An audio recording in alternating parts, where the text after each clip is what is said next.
My website में आपका स्वागत है। आज फिर हम एक नई कहानी लेकर आपके सामने उपस्थित हैं। कहानी में आगे बढ़ने से पहले अगर आपके पास भी कोई कहानी यह किस्सा है जो आप हमारे साथ साझा करना चाहते हैं ताकि हम आपकी कहानी हिंदी स्टोरी माई वेबसाइट या फिर और दूसरे प्लेटफॉर्म के जरिए लोगों तक पहुंचाएं तो आप हमें संपर्क कर सकते हैं। तो चलिए शुरू करते हैं आज की कहानी। इस कहानी को ऑडियो में सुने। राम सिंह सब्जी का ठेला लगाया करता था। वैसे तो वो सुबह बाजार से सब्जी लेकर आ जाता था और सुबह ही घर से खाना वगैरह खाकर ठेले में सब्जी सजाकर बेचने के लिए शहर में निकल जाता था। वो दिन भर सब्जी बेचता और उसको घर रात में पहुंचते पहुंचते कभी 10 या फिर 10:30 बजे ही जाते थे। एक दिन पूर्व की तरह ही राम सिंह सब्जी बेचने के लिए निकला हुआ था, लेकिन आज राम सिंह को घर आते समय थोड़ा ज्यादा लेट हो गई थी। लगभग 11 बजे बज रहे होंगे। उस दिन उसका काम भी अच्छा था, सब्जी ठेले पर से सारी खत्म भी हो गई थी।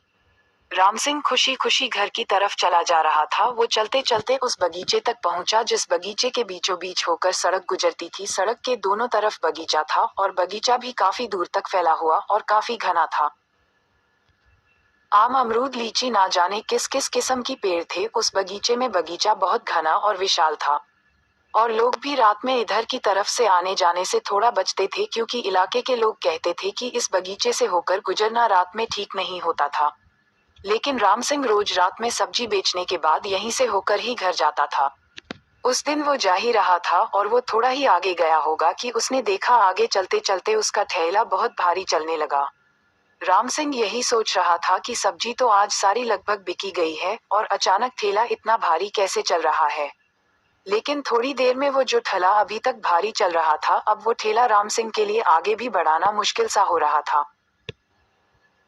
उसने अब ठेले के नीचे झांक कर देखना चाहा कि नीचे तो कुछ नहीं है जो इसमें फंसने की वजह से ठेला आगे नहीं बढ़ रहा। लेकिन राम सिंह को ठेले के नीचे या फिर आगे पीछे भी ऐसा कुछ नहीं दिखा कि जिसके कारण ठेले को आगे बढ़ाने में इतनी दिक्कत हो रही थी। अब राम सिंह डरने लगा था, लेकिन उसने एक बार फिर भगवान का नाम लिया और ठेले को धक्का मारकर फिर आगे बढ़ाने की कोशिश करने लगा। और शायद भगवान ने उसकी सुन भी ली, क्योंकि इस बार उसकी कोशिश करने से ठेला अब आगे बढ़ने लगा और ऐसा लग रहा था राम सिंह को इसमें अब कोई समस्या नहीं है, ये बिल्कुल ठीक है। पर इससे पहले ये क्यों जाम हो गया था? लेकिन भगवान का शुक्र मनाते हुए राम सिंह जल्दी से जल्दी उस बगीचे से बाहर निकलना चाहता था, क्योंकि रात में लोग जितना हो सके उतना ही बचते हैं इस बगीचे से इधर उधर जाने में। बगीचा एक तो बहुत बड़ा था और बहुत दूर तक फैला हुआ था। घर भी राम सिंह का अभी काफी दूर था। लगभग राम सिंह को आधा या पौना घंटा तो लग ही जाता है। यहाँ से घर पहुँचने में राम सिंह डरा सहमाई अपने ठेले में धक्का मारकर आगे ले जा रहा था।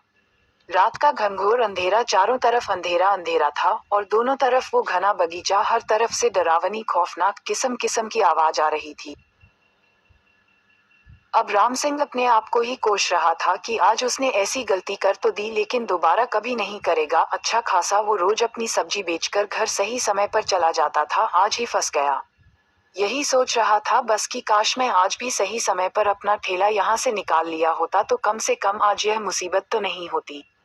यही सोचते हुए आगे बढ़ रहा था, तभी अचानक ऐसा लगा कि कुछ तूफान सा उठने लगा। आवाज पत्तों के झरझर आने की बहुत तेज तेज आ रही थी। अंधेरा तो था ही, इसलिए राम सिंह की हालत अब बिल्ली से डरे खरगोश की तरह हो गई थी। मानो किसी तरह से बस यहाँ से बच के निकल जाए कि अचानक राम सिंह का ठेला पीछे की तरफ कोई खींचने लगा। राम सिंह उसी ठेले के साथ पीछे की तरफ घसीटता हुआ खींचा जा रहा था। राम सिंह पूरी कोशिश कर रहा था ठेला रुकने की, लेकिन उसकी सारी कोशिश नाकामयाब हो रही थी। वो अब चीख रहा था, बचाओ बचाओ, कौन है, छोड़ दो, मुझे जाने दो। लेकिन वो जो कुछ भी था उस पर राम सिंह की सीखने चिल्लाने या रोने का कोई असर नहीं पड़ रहा था। राम सिंह पूरी कोशिश कर रहा था कि वो ठेले को छोड़ दे, लेकिन मानो राम सिंह के हाथ ठेले से चिपके हुए हो।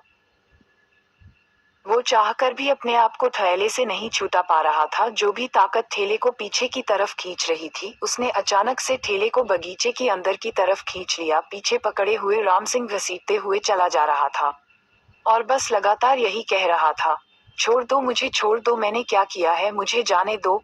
अचानक वो ठेला जो लगभग 7 या 8 मिनटों से लगातार पीछे की तरफ खींचा चला आ रहा था, तभी वो बगीचे के अंदर आकर एक पेड़ के नीचे ऐसे रुक गया जैसे कोई ठेले को लेकर आ रहा था और उसने यहाँ पर लाकर खड़ा कर दिया। इतनी देर से लगातार ठेला घसीटे जाने की वजह से राम सिंह की हालत वैसे भी बहुत खराब हो गई थी, और वो किसी तरह लंगड़ा लंगड़ाते उठा तो राम सिंह ने जो देखा उसके बाद तो मानो उसकी चलती दिल की धड़कन ही रुक गई हो। राम सिंह की आंखें डर के मारे चौड़ी हो गई, क्योंकि राम सिंह ने देखा जो ठेले को खींचता हुआ इस बगीचे के अंदर लेकर आया वो एक बूढ़ा आदमी था। उस आदमी ने सर पर गमछा बांधा हुआ था और सफेद धोती कुर्ता पहना हुआ था। राम सिंह लगातार उसको देख रहा था, तभी अचानक उसी बूढ़े आदमी ने राम सिंह को पैरों से पकड़ लिया और बगीचे के अंदर घसीटता हुआ ले जाने लगा। राम सिंह तड़पता हुआ सिर्फ चिल्लाने चीखने लगा, छोड़ दो मुझे, मुझे क्यों मार रहे हो, मैंने क्या करा है।